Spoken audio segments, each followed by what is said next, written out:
আসসালামু আলাইকুম guys, welcome back to my channel beauty কুগন ব্লগস।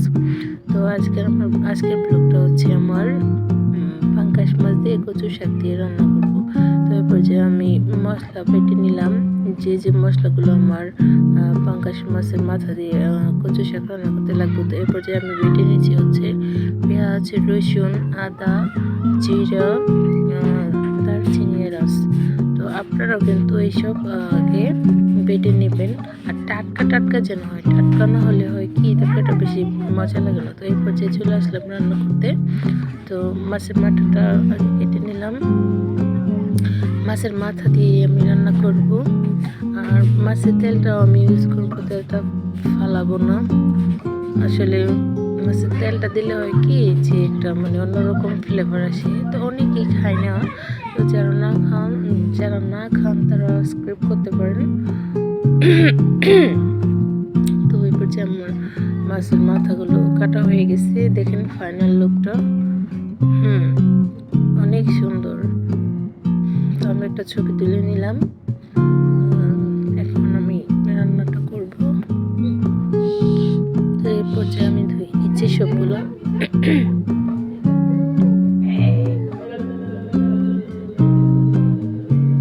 আমার ধোয়া হয়ে গেলে আমি পাঙ্গাস মাছের তেলটা আগে দিয়ে দিলাম। দেওয়ার পরে তেল, পেঁয়াজ, রসুন, আদা বাটা, জিরা বাটা, লবণ, মরিচ গুঁড়া, হলুদের গুঁড়া সব কিছু দিয়ে ভালোভাবে কষিয়ে নিচ্ছি। পাঙ্গাস মাছগুলো দিয়ে দিলাম, তারপর আলু দিয়ে দিলাম। আলু দিয়ে ভালোভাবে কষিয়ে নিচ্ছি, তারপরে একটু পানি দিয়ে দিলাম। তারপরে কচু শাকগুলো ধুয়ে নেব। তারপর যে আমি ডাঁটাগুলো দিয়ে দিলাম, দিয়ে কচু শাকগুলো ধুয়ে নেব। ধুয়ে কচু শাকগুলো দিয়ে দেব। আমি কচু শাকগুলো দিয়ে দিলাম, ভালোভাবে লাড়াচাড়া দিয়ে ঢেকে দেব।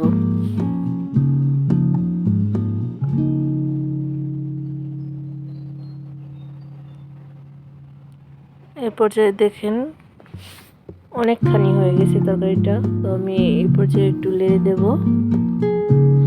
আর মাছের মাথাটা লাড়াচাড়াতে ভেঙে যাবে, আর মাছের মাথাটা ভেঙে গেলে এই শাকটা খেতে বিশাল মজা লাগবে, তো বেশি একটা মজা লাগবে না।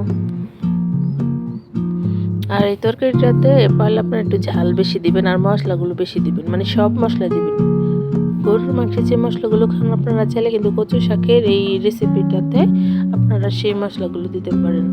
কারণ এই রেসিপিটা খুব স্বাদ হয় একমাত্র মশলার জন্যই।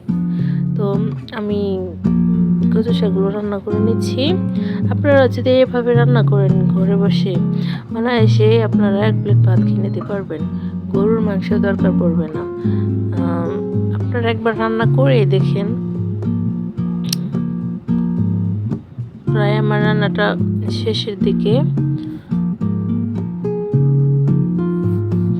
আমার তো খুব লোভ লাগছে, কখন রান্নাটা হবে, কখন আমি খাবো।